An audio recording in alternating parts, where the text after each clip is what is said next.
जो सरकार $5 trillion economy का सपना देख रही हो, जो सरकार करीब 6.5-7% की जीडीपी की उम्मीद कर रही हो, अगले 5 साल 8% जीडीपी रहने की उम्मीद कर रही हो, उस सरकार को सबसे बड़ा झटका, उस मोदी सरकार को सबसे बड़ा झटका 2019-2020 वित्तीय वर्ष की पहली तिमाही की जीडीपी यानी विकास दर ने दिया है। 5%, सिर्फ 5% विकास दर रह गई है, जो पिछली तिमाही के मुकाबले 0.8% कम है। ये बहुत कम बार ऐसा होता है जब एक तिमाही में 2 तिमाहियों के बीच में जीडीपी विकास दर इतनी तेज़ी से गिरती है। 5.8 से घटकर 5% रह गई है। और अभी नलिन कोहली हमारे ही चैनल पर कह रहे थे कि साल भर की जीडीपी 6% के आसपास रहने की उम्मीद है। यानी वहाँ उम्मीदें भी जो 6.5% के आसपास थी, वो अभी से सरकार ने घटाकर 6% कर दी है।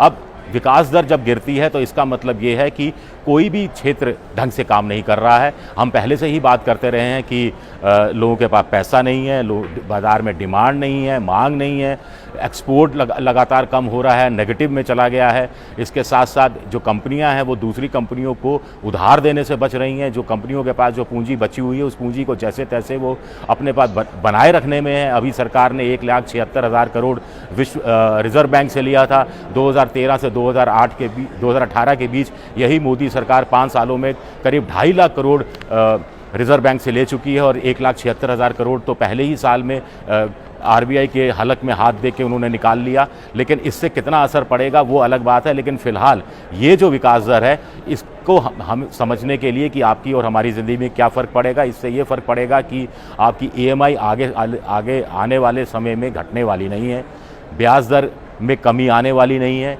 बैंक अब रिजर्व बैंक रेपो रेट या दूसरे रेट में किसी तरह का बदलाव करने वाला नहीं है। इन्फ्लेशन अभी बहुत कम है, लेकिन हो सकता है कि इन्फ्लेशन इसके बाद जब उत्पादन भी कम हो रहा है, मांग भी कम हो रही है, तो हो सकता है बेरोज़गारी जिस ढंग से बढ़ रही है, जिस ढंग से फैक्ट्रियों में ताले लग रहे हैं या ले ऑफ हो रहा है या उत्पादन के घंटे घटाए जा रहे हैं, तो उससे महंगाई भी आगे आने वाले समय में बढ़ सकती है। कृषि के क्षेत्र में देखें कि 2018-2019 में इसी तिमाही में विकास दर 5.1% थी, जो घटकर 2 रह गई। निर्माण के क्षेत्र में, मैन्युफैक्चरिंग के क्षेत्र में 12.1% थी, जो घटकर 0.6 यानी सिर्फ 0.6 रह गई है। कंस्ट्रक्शन के क्षेत्र में भी जो 9.6% थी, वो भी घटी है, 5.7% रह गई है। ट्रेड, होटल, इन क्षेत्र में 7.8 से घटकर 7.1, यानी जो विकास के मानक होते हैं, जिनके कारण देश का विकास होता है, जिससे विकास दर बढ़ती है, उन सब क्षेत्रों में हम देख रहे हैं कि कमी आई है।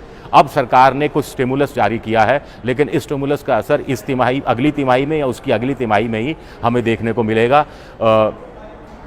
इसके विदेशी कारण भी हैं, अंतर्राष्ट्रीय कारण भी है। अमेरिका और चीन के बीच ट्रेड वॉर चल रहा है, लेकिन हमें तो भारत की अपनी खुद की अर्थव्यवस्था को देखना है कि इसको हम कैसे कितनी जल्दी पटरी पर ला सकते हैं। सबसे बड़ी बात है कि सरकार मान रही है कि आर्थिक सुस्ती है, सरकार मान रही है कि सरकार उसको इस मामले में कुछ करना है। विदेशी निवेशक हैं या एफडीआई है, उस क्षेत्र में और ज़्यादा ढील देनी है, उनको आकर्षित भी करना है, उनको उत्साहित भी करना है, उनको प्रोत्साहित भी करना है। तो कुल मिलाकर सरकार के सामने अभी सचमुच में बहुत संकट की घड़ी है। सरकार के पास सिर्फ एक राहत की बड़ी खबर ये है कि इस बार मानसून अच्छा गया है। ये है एबीपी न्यूज़, आपको रखे आगे।